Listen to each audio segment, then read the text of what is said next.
कल की क्लास में वॉइस का इशू था जिस वजह से वो रिकॉर्ड नहीं हो पाई थी, तो कल की क्लास आज दोबारा से शुरू करते हैं।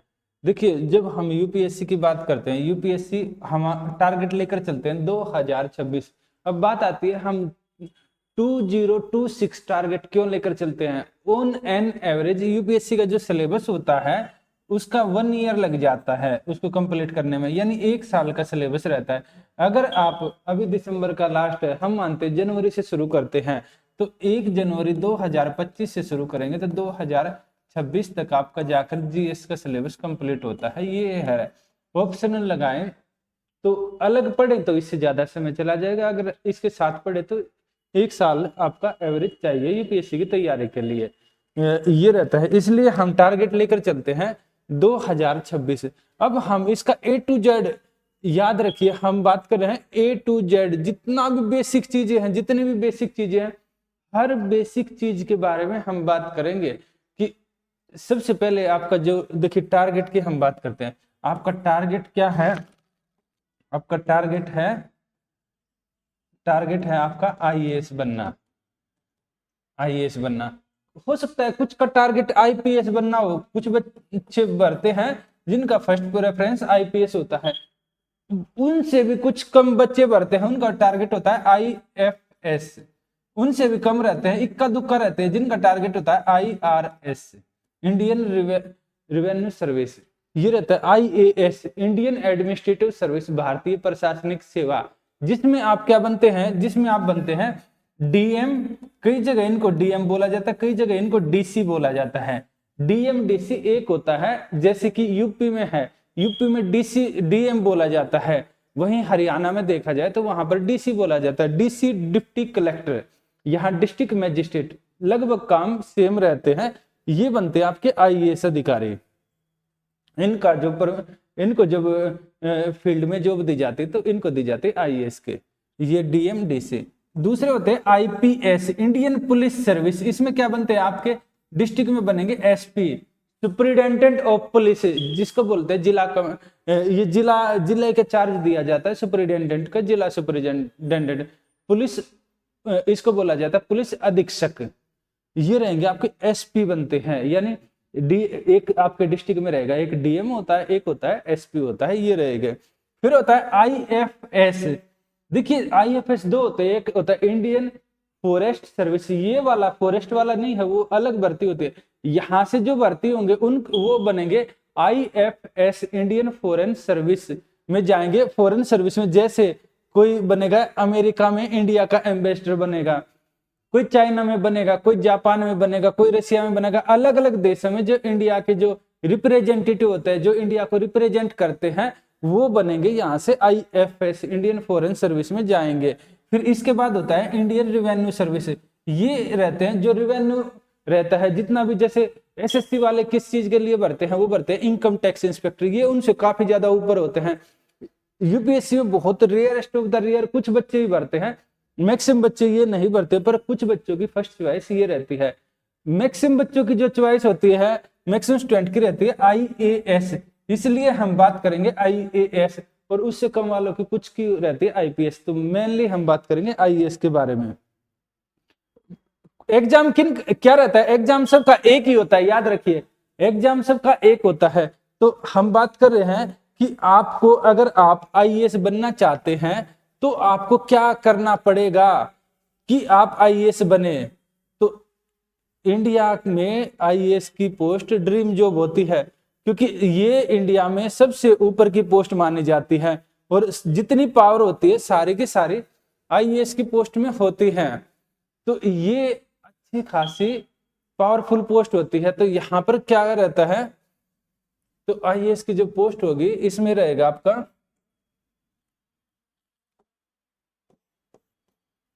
आईएएस में रहेगा यहाँ पर, इसकी पोस्ट के लिए आपको क्या करना होगा, इसकी पोस्ट के लिए आपको एक एग्जाम देना पड़ेगा। अगर कोई आईएएस बनना चाहता है तो इंडिया में क्या करना होगा, उसको कोई ना कोई पेपर देना होगा। और ये किस चीज का पेपर होता है, ये पेपर होता है, एक नाम है यूपीएससी। यूपीएससी का भी सुना हो तो, ये क्या है, ये एक संस्था है, इसका फुल फॉर्म होगा union public service commission, UPSC, union public service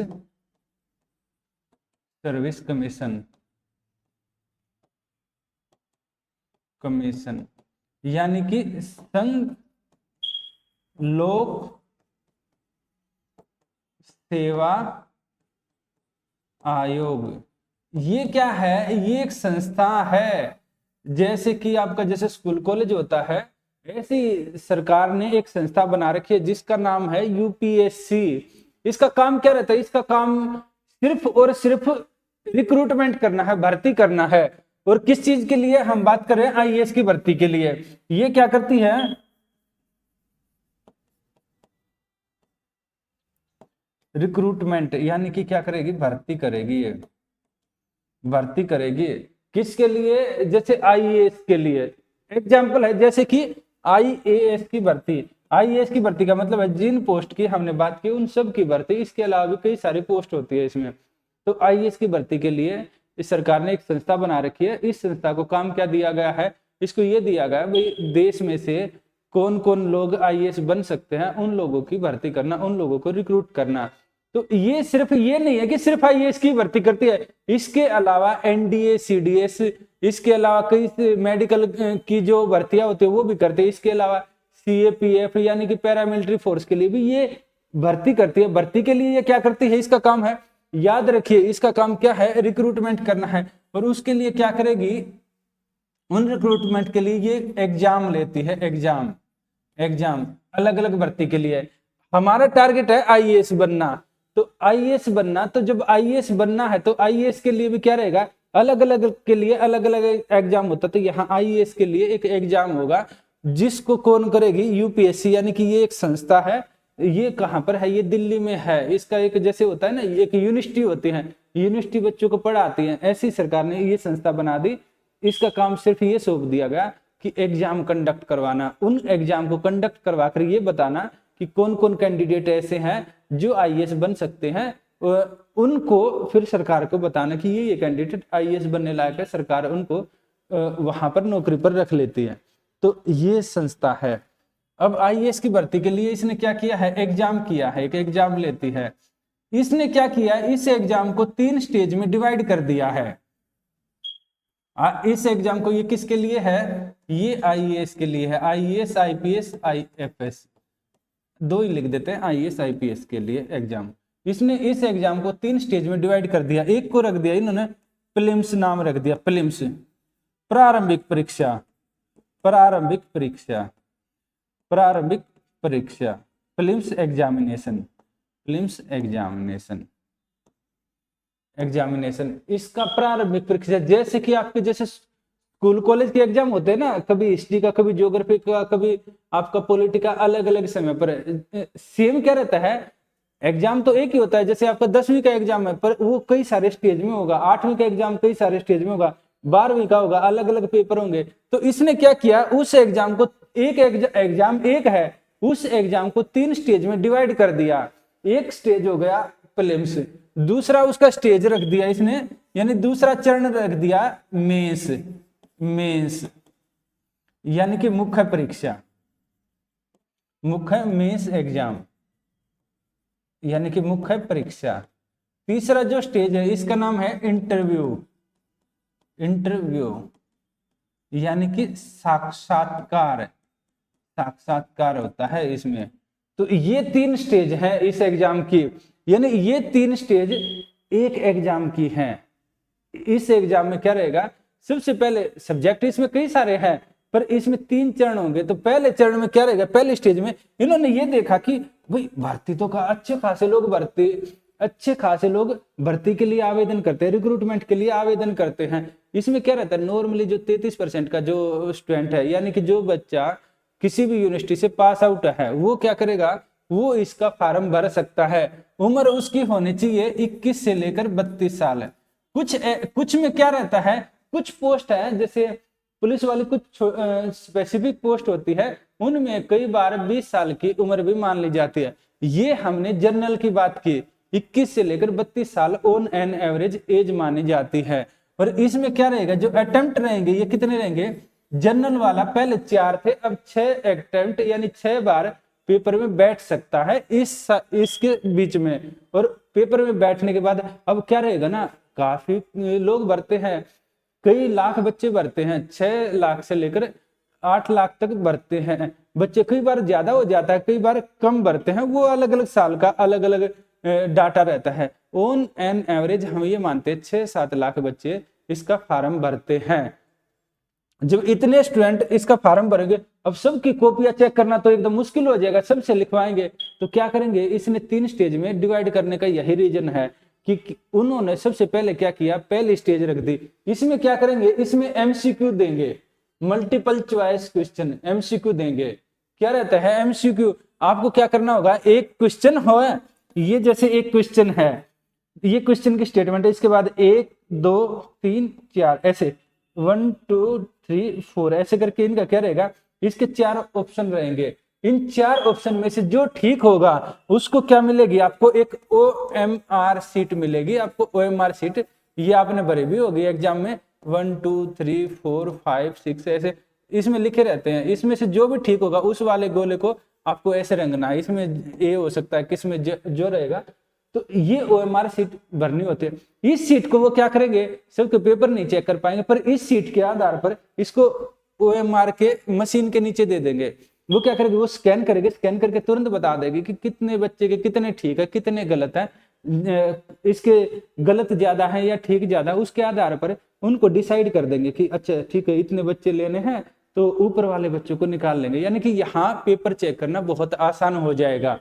इसलिए पहला जो स्टेज रखा है, यहां से इसको क्या बोलेंगे, इसको छटनी वाला स्टेज बोलते हैं। यानी यहां से जो भीड़ होती है ना, भीड़ को छाट देते हैं। इसमें से क्या करेंगे, मैक्सिमम बच्चों को छाट कर तकरीबन 6-7 ने भरा फॉर्म, तकरीबन 20,000 बच्चों को यहाँ पर ले लेंगे। यानी जिनके सबसे ऊपर वाले नंबर है, जिनके सबसे अच्छे नंबर आए हैं इस स्टेज में, उनको बुला लेंगे, भाई ठीक है आप आ जाइए। एवरेज रहता है ये, हम आगे बात करेंगे कितने बच्चे कितने फार्म भरते हैं, कितने बच्चों को किस स्टेज में बुलाया जाता है, वो आगे बात करेंगे। अभी इसके बारे में बात कर रहे हैं, तो इनको बुलाया जाता है। इनको फिर क्या रहेगा, इनको बोला जाएगा कि भाई ठीक है आप अगले स्टेज में आप क्या करिए, आप कॉपियां लिखिए। अब इनकी कॉपियां जांच होंगी, फिर इनकी कॉपी जांच करने के बाद फिर क्या रहेगा, इनमें से भी और कुछ थोड़े से को बुलाया जाएगा। इनको बुलाया जाएगा, ठीक है आप हमारे सामने आकर बात कीजिए। इसको ये बोला जाता है इंटरव्यू। तो हम देखते हैं जो प्रीलिम्स स्टेज होती है, प्रीलिम्स में क्या रहेगा, यहाँ पर 2 पेपर में डिवाइड कर रखा है इन्होंने सिलेबस को। एक को बोला जाता है GS यानी जनरल स्टडीज, सामान्य अध्ययन, इसको बोला जाता है जनरल स्टडीज, सामान्य अध्ययन। एक पेपर रहेगा, ये कितने का रहेगा, इसमें 100 क्वेश्चन आते हैं MCQ वाले, हर क्वेश्चन 2 नंबर का होगा। तो टोटल इसके कितने नंबर हो गए, इसके नंबर हो गए 200 अंक का, 200 मार्क्स का होगा ये पेपर। यानी ये पेपर होगा 200 मार्क्स का होगा, ये आपका जनरल स्टडीज वाला पेपर ये रहेगा पीटी में। दूसरा जो पेपर होता है इसका नाम होता है CSET, civil service aptitude test, लोक सेवा अभियोग्यता परीक्षा, civil service aptitude test CSET। इसमें मैथ कंप्रीहेंशन ये आते हैं, उसके बारे में हम आगे बात करेंगे। इसमें कितना रहता है, इसमें 80 क्वेश्चन रहते हैं। इसमें 33% आपके नंबर आ गए तो आप क्या रहेगा, आप पास मान लिए जाएंगे।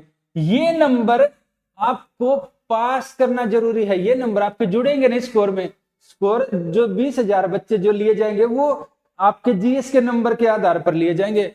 जैसे मान लो 60 से ज्यादा वाले ले लिए, 50 से ज्यादा वाले ले लिए, वो इसके आधार पर लिए जाएंगे। इसको कहीं भी ग्राउंड नहीं माना जाएगा। हाँ, अगर आपके 33 से कम नंबर आते हैं तब जरूर इसमें भी फेल कर दिया जाएगा, तब पेपर ही चेक नहीं होगा। यानी इसमें मिनिमम 33% आने चाहिए। अब आपके 33% है या फिर आपके 80 क्वेश्चन ठीक है, दोनों बराबर हैं। ये हो गया प्रीलिम्स का। इसके बाद जो मेंस है, मेंस को यहाँ पर क्या रहता है, मेंस में 4 पेपर होते हैं। इनको बोला जाता है GS general studies paper 1, GS paper 2, GS paper 3, GS paper 4, ऐसे करके 4 पेपर होते हैं। ये 4 पेपर रहेंगे। इन 4 पेपरों में क्या रहेगा, इसके अलावा 2 पेपर और होते हैं। एक तो रहेगा आपका हिंदी का, एक रहेगा आपका इंग्लिश का पेपर, ये रहता है।